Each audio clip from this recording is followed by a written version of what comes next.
നമസ്കാരം. സമഗ്രയിലേക്ക് സ്വാഗതം. വിവിധ ആവശ്യങ്ങൾ ഉന്നയിച്ച് മഹിളാ കോൺഗ്രസ് കണ്ണൂർ ജില്ലാ കമ്മിറ്റിയുടെ നേതൃത്വത്തിൽ ജില്ലാ വനിതാ ശിശു വികസന ഓഫീസിലേക്ക് മാർച്ച് നടത്തി. കണ്ണൂർ കലക്ട്രേറ്റിന് മുന്നിൽ നടന്ന സമരം DCC president advocate Martin George ഉദ്ഘാടനം ചെയ്തു.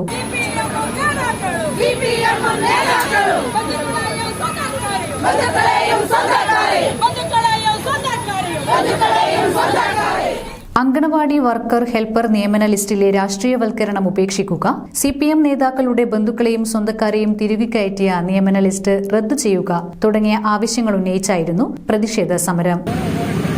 അംഗൻവാടി ഹെൽപ്പർമാരുടെ ടീച്ചർമാരുടെയും വർക്കർമാരുടെയും നിയമനത്തിൽ കാണിച്ചിരിക്കുന്ന സ്വജനപക്ഷപാതത്തിനെതിരെയുള്ള ശക്തമായ പ്രതിഷേധമാണ് ഇവിടെ നടക്കുന്നത്. ഇവിടെ സൂചിപ്പിച്ചതുപോലെ കണ്ണൂർ ജില്ലയിലെ ഇരിട്ടി മുനിസിപ്പാലിറ്റി ഉൾപ്പെടെ അഞ്ചരക്കണ്ടി പഞ്ചായത്ത് തുടങ്ങി നിരവധി സ്ഥലങ്ങളിൽ ഇത്തരത്തിലുള്ള നിയമനങ്ങളാണ് നടന്നിരിക്കുന്നത്. നമുക്കറിയാം, ഇതൊക്കെ നിയമിക്കുന്നതിന് വേണ്ടി കൃത്യമായ ഒരു ഫോർമാറ്റ് ഉണ്ട്. അതിന്റെ അടിസ്ഥാനത്തിലാണ് അവരെ നിയമിക്കേണ്ടതായിട്ടുള്ളത്. മഹിളാ കോൺഗ്രസ് ജില്ലാ പ്രസിഡന്റ് ശ്രീജ മഠത്തിൽ അധ്യക്ഷയായിരുന്നു.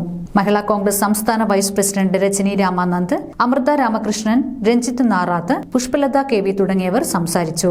Shyamala PK, TC Priya, Usha M, Sharmila A തുടങ്ങിയവർ സമരത്തിന് നേതൃത്വം നൽകി. സമഗ്ര ന്യൂസ്, കണ്ണൂർ.